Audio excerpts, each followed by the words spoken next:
Hello guys, and welcome back to today's video. My name is Zeke, the programming guy. In today's video guys, I want to show you how to share a link to the resume on Indeed. Right, so if you want to copy your resume link and share it on any platform, this video is for you. Okay, so let's get started with the process. First step to take is to head to a browser and go to indeed.com. okay, once you're right there, you have to log into your account, and once you are logged into your account, if you look at the top right corner, you are going to see your profile icon. Click on that and select profile. Once you're right here, you're going to find all your basic profile information.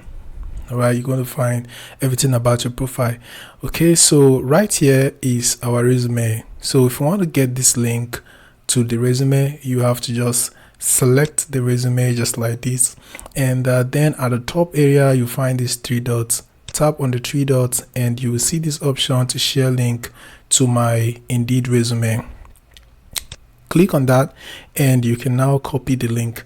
Once you click on the copy link, the link is going to be copied and you can share on any platform. So guys, that's it on how to get or share your resume link on Indeed. Hope this guide was helpful and you now know how to do it. If yes, give this video a thumbs up and equally subscribe to get more helpful tips like this. Thanks for watching guys.